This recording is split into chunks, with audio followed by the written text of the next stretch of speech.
안녕하세요. 반갑습니다. 오늘 이 법회에 참석하신 분들 모두 행복하십시오. 오늘은 행복이라는 주제를 가지고 제가 말씀을 좀 드리겠습니다. 우리가 행복이라는 두 단어를 가지고 같이 이야기하는 시간이 과연 우리가 어떻게 하면 행복할 수 있을까? 어떻게 살아야 행복하게 살아갈 수 있을까? 늘 이렇게 고민을 해왔습니다. 행복하려고 하는데 왜 우리는 자기 마음대로 행복하지 못할까? 누가 방해합니까? 자기가 재밌게 행복하게 살고 싶은데 누가 방해합니까?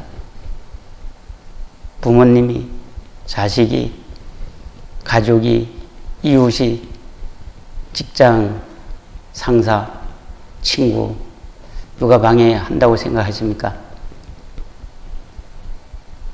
이런 것에 대해서 이렇게 고민을 해보니 외부에서 방해한 것이 아니고 사실상 우리는 본인 스스로 자기 생각에 이렇게 방해를 하고 있어요. 그래서 우리가 행복하고 싶은데 행복할 수 없는 이유는 그 생각 속에 사로잡혀 있어가지고 우리가 즐겁게 흐뭇하게 살고 싶어도 그게 뜻대로 안 됩니다. 그 행복이란 의미가 과연 무엇인가? 어떤 것이 행복이라고 생각하십니까?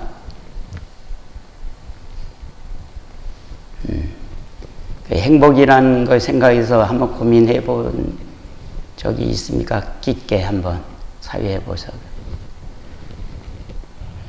행복이라는 이제 사전적 용어는 일상생활에서 만족하여, 만족하여. 여기 핵심이에요. 만족하여 즐겁고 흐뭇하게 느끼는 감정이나 상태라고 이렇게 사전적 의미로는 정의하고 있습니다. 근데 일상생활에서 그러니까 만족이 됩니까? 살다 보면 만족하게 살 수 있나요? 대부분의 사람들이 이제 행복하기 위해서는 애써 힘을 써서 무언가 이루어서 얻어서 구해서 행복할 수 있다고 우리는 많은 사람들이 그렇게 생각하고 있습니다. 그러다 보니까 외부에서 얻는 것이 자기 뜻대로 됩니까? 그리고 자기가 이루려고 했는데 그게 자기 뜻대로 이루어집니까? 그러니까 우리는 그런 데서 스스로 좌절을 하고 열심히 행복하려고 살았는데 오히려 불행해지고 있습니다. 그러니까 무엇을 얻어서 이루어서 행복할 수 있다면 얻는 것은 우리가 한계가 있습니다. 또 이루는 것은 뜻대로 되지 않습니다. 그렇게 되면 하나의 꿈속에서 계속 헤매고 있는 것과 같습니다. 사람의 습성은 무엇을 하지 않으면 안 되는 줄 알고 또 안 되는 마음을 먹고 또 애쓰고 한평생 그렇게 살다 보니 스스로 많이 지쳐버렸어요. 우리로 선방에서 수행을 해서 도를 얻겠다고 애써 보는데 애써 본들 몸은 더 망가지고 마음은 더 답답하고 뜻대로는 안 되고 그러니까 이게 돈은 나하고 거리가 멀구나. 금생에는 안 되겠구나. 그래갖고 그냥 편하게 살자. 취미생활이나 하고 이렇게 이제 회유하면서 이렇게 생각을 퇴보하고 그렇게 하는 사람들이 많이 있습니다. 지금도. 이것이 방향 설정이 잘못된 거예요. 관점이 잘못되어 있는 거라 지금 현재. 열심히 했는데 부산에서 서울로 오려고 열심히 달렸는데 알고 보니까 제주도로 가버렸어요. 방향 설정이 잘못돼가지고. 자기는 열심히 했어요. 누구 못지않게 열심히 살았어. 그런데 서울로 오려고 했는데 제주도로 가버린 거예요. 이 관점이 잘못된 거예요.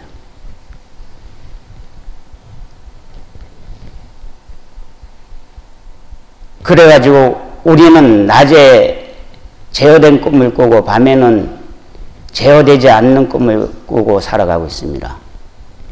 그러면 그 꿈에서 깨어나기만 하면 되는데, 눈을 뜰 수 있는데 우리는 그 깨어나는 방법을 몰라요. 그냥 깨어나기만 하면 되는데 그 깨어나는 방법을 몰라가지고 계속 헤매고 열심히만 하면 되는 줄 알고, 그런데 열심히만 해서도 되는 경우도 있긴 있죠. 자기가 원하는 대로는 안 되더라도 어느 정도 성과는 분명히 있습니다. 근데 부처님은 2600년 전에 지극한 고행과 온갖 수행을 다 해서 6년간이나 고행했는데 결론은 그 혹독한 수행으로서는 깨닫지 못한 걸 알았습니다. 그래가지고 깨닫고 나가지고 우리 후대의 사람들을 위해서 고행 같은 거 양극단에 가는 것은 올바른 수행이 아니다 하고 이정표를 만들어 놨어요. 근데 우리는 그 말씀을 믿지 못하고 지금도 어리석게 계속 헤매고 있습니다.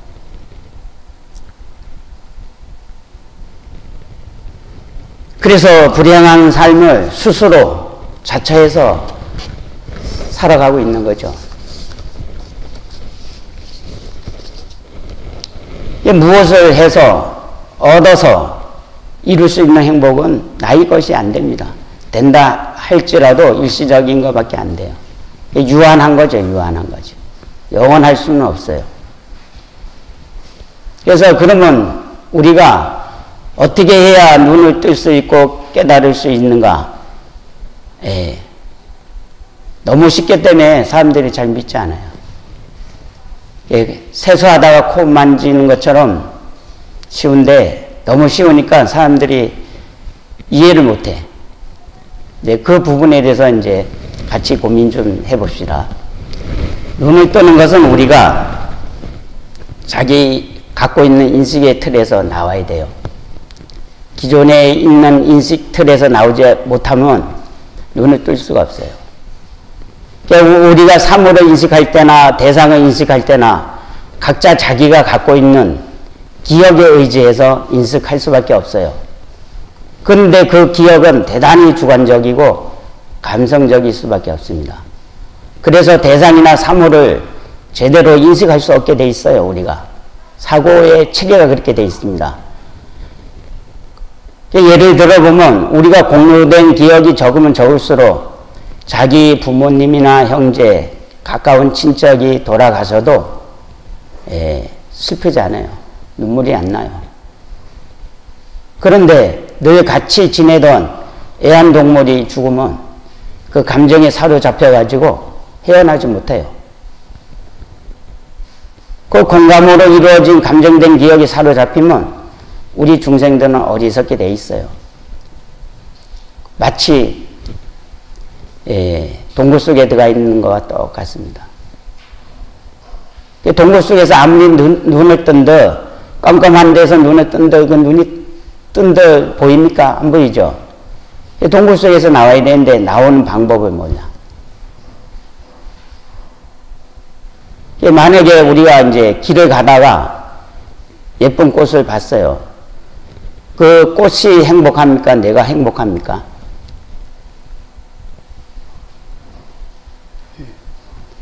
보는 내가 행복하죠? 우리는 그 꽃이 이쁩니까? 내 마음이 이쁩니까?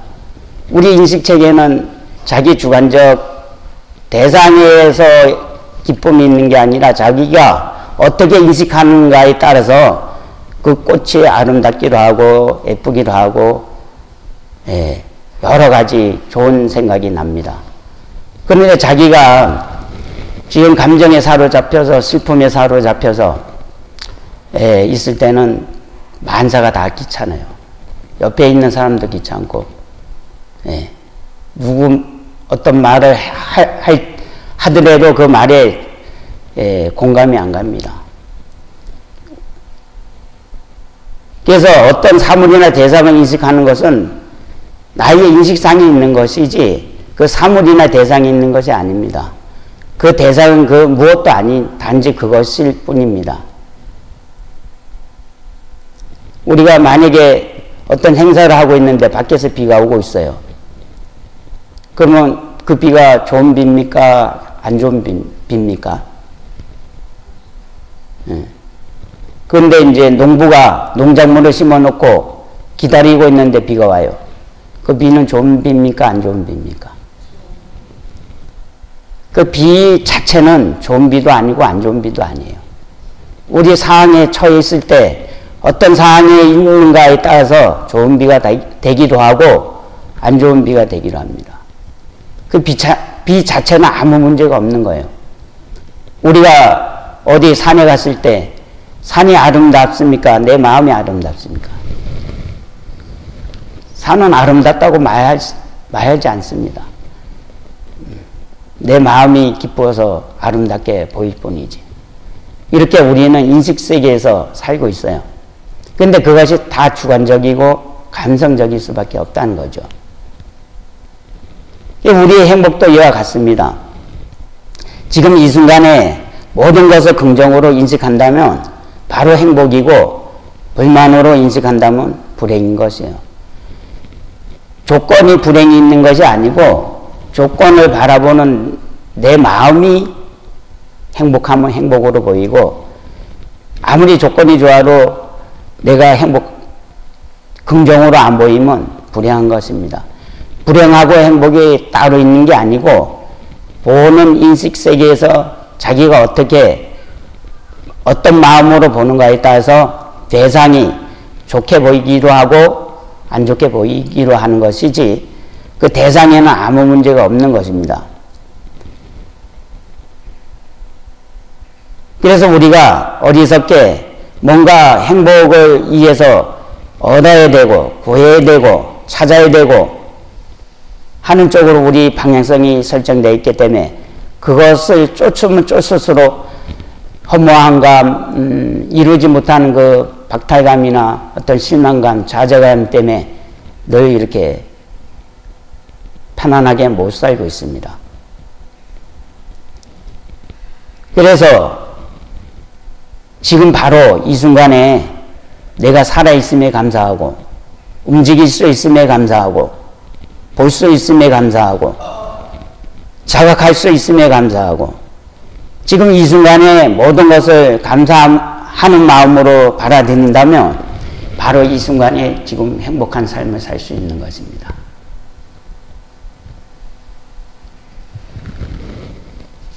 그런데 우리가 자기 업식이나 이미 습관화돼 버리고 고착화돼 버린 인식 세계에서는 이게 잘 안 돼요.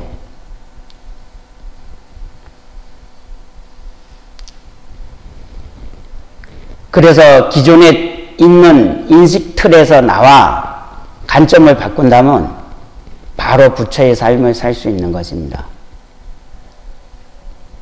이것이 바로 부처님의 눈을 뜬 소식이며 그것을 중도라하고 연기라하고 공의 이치라하고 그것이 바로 불법입니다.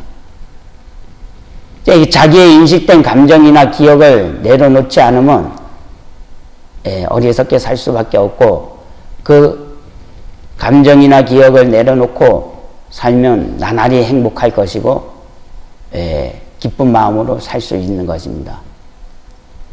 그런데 안 좋은 감정이나 기억을 고집하다 보면 항상 불행한 삶을 살 수밖에 없어요. 이 안 좋은 기억이나 감정을 어떻게 하면 내려놓을 수 있을까요?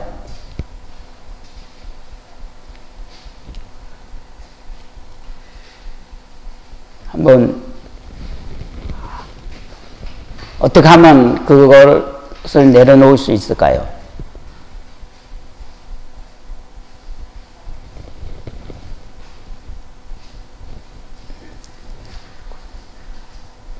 한번 고민해 본 사람 있으면 한번 말씀 좀 해 보십시오. 어떻게 하면 내려놓을 수 있을까? 좋은 감정은 상관이 없어요. 자기 몸을 이롭게 하기 때문에. 이 나쁜 생각이나 감정이 사로잡혀 있으면 꼭 죽을 것 같아요. 그 속에 있을 때는 모든 것이 다 무너지는 것 같고, 이 세상에 내 혼자만 불행한 것 같아.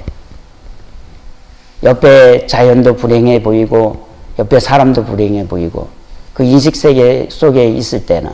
근데 그 나와야 되는데, 그 나오는 방법을 알아야 되거든요. 너무 간단한데 우리는 그것에서 못 나오고 있어요. 바로 아까 처음에 행복이 무엇이라 했죠? 만족. 만족이라 했어요, 만족. 행복은 만족에서 오는 거지 구에서 오는 게 아니에요. 만족. 이 순간에 병원에 누워있는 사람, 다리가 없어갖고 걷지 못하는 사람, 치매가 걸려갖고 자기 의식으로 못 살고 있는 사람, 그리고 저기 홍수가 나와갖고 여러 조건이 안 좋은데 살고 있는 사람, 그리고 지진이 나서 그렇게 살고 있는 사람, 그런 거 보면 여러분들은 이렇게 새끼 공양할 수 있고, 걸어 다닐 수 있고, 움직일 수 있고, 눈으로 볼 수 있고, 얼마나 다 감사한 일입니까? 만족이 깊어지면 정신이 맑아지고 몸도 이완이 돼서 부드러워지고 모든 주위에 좋은 파장이 자꾸 올 수밖에 없어요. 그러다 보면 가족도 행복해지고 하는 일도 잘 되고 모든 것이 자기가 원하고자 하는 일이 서서히 풀어집니다. 근데 자기 생각이 꽉 막혀 있으면 옆에 사람이 와도 짜증나고 불편하고 모든 사람이 다 귀찮게 하는 것 같고 방해하는 것 같고 그렇습니다. 지금 바로 이 순간에 만족하는 순간에 행복은 바로 있는 것입니다. 눈에 뜨는 것은 바로 지금 만족하는 방향을 돌려가지고 자기 속에서 나와가지고 다른 사람을 보십시오. 그러면 이해가 갑니다. 다른 사람이 다름을 이해할 수 있고 그리고 그 사람을 존중해 줄 수 있고 같이 더불어 같이 살 수 있는 것이지 자기 세계에서 자기한테 안 맞다고 하는 순간부터는 계속 다 불만입니다. 가족이나 사회나 직장이나 모든 것이 다 그렇습니다. 우리 인식체계는 옳다면 옳은 데 사로잡히고 그런다 하면 또 그런 데 사로잡혀 버려요. 또 이것도 저것도 아니라면 무기공에 빠져버리고 그래서 헤어나지 못하고 습관화돼 가지고 계속 헤매고 있습니다. 그래서 우리가 마음 수행을 해야 되는 거예요. 수행 방법은 여러 가지가 있어요. 참선도 있고, 기도 수행도 있고, 절 수행도 있고, 경전, 독경 수행도 있고, 사경 수행도 있고, 각가지 수행을 하죠.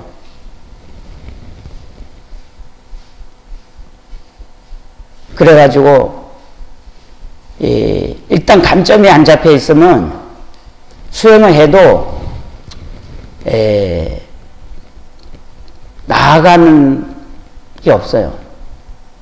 잘못하면 몸만 망가지고 자기 위주로 사고의 영역에 갇혀 있어가지고 더 어리석게 만듭니다.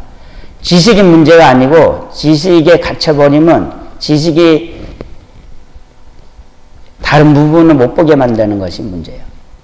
아는 것이 정보 데이터가 적으면 적을수록 예측하기가 더 어렵습니다. 지금 자기 데이터가 많으면 많을수록 보는 안목이 넓어질 수밖에 없어요. 근데 지식이 한편으로는 또 자기를 갇혀버려요. 그것이 전부 맞다고 생각하고 옳다고 생각하거든요. 예, 일본에서 동쪽은 어디입니까? 일본에서 동쪽은 미국이죠. 근데 한국에서 동쪽은 어디예요? 일본이죠. 어디 위치에서 보는 것에 따라서 다른 거예요. 동서남북이.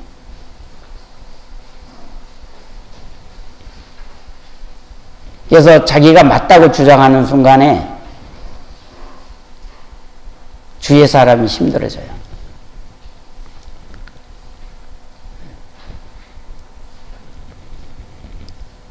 맞다, 그러다, 예, 이런데 우리는 습관화되어 있어가지고 거기 빠져버려요.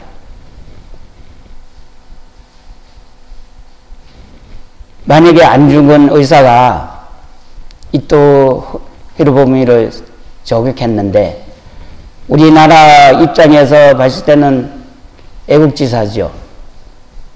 근데 일본 입장에서는 뭡니까?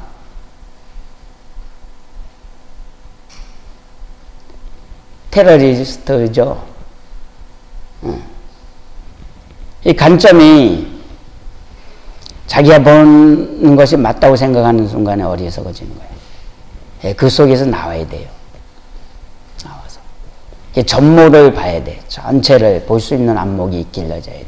그러려 우리가 대상을 볼 때 뭘로 보나 하면 자기 생각으로 봐요. 대상을 보는 것이 아니고 자기 생각을 가지고 대상을 본다고.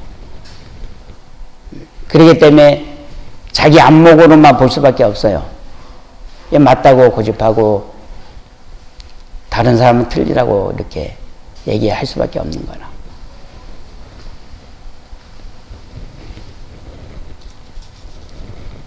그래서 그 생각에서 나오면 바로 그것이 눈에 뜨는 안목이고 그것이 부처님이 깨달은 이치입니다. 이 가정에서나 직장에서나 사회에서나 서로 상대편의 입장을 헤아려 준다면 괴로울 일이 없고 나날이 행복한 삶을 살 수 있고 또 이것이 부처님의 길입니다. 예. 깨달음이 그것이 깨달음이지 다른 깨달음이 없어요. 만약에 다른 걸 추구하고 깨닫는 게 있다, 별도로 있다 이러면 어디서건 중생으로 계속 살 수밖에 없어요. 눈 뜨는 일은 아주 쉽습니다. 고행을 해서 6년 고행을 다 해봤지만 그런 고행으로 해서는 얻는 게 아니에요. 선방에서 깨닫겠다고 선정 상태에서 뭔가 깨달아 보겠다고 애써 보았지만 그런 깨달음은 없어요. 자기의 보는 안목이나 전체를 볼 수 있는 안목을 길러야지 그게 깨달음이지 다른 깨달음은 없어요. 그래서 지금 여기에 바로 인연 있는 분들을 소중히 여기고 감사할 줄 알고 고맙게 여기고 늘 더불어 같이 살아갈 수 있는 그런 생각을 바꾼다면 바로 지금 이 자리에서 행복해집니다. 그러니까 행복은 다른 데 있는 게 아니고 바로 지금 여기 그 생각에서 나와가지고 인연 있는 분들을 소중히 여기고 늘 가까이 있는 사람들 헤아려주고 더불어 같이 살 수 있는 것이 행복입니다. 오늘은 이것으로 마치겠습니다. 성공하십시오.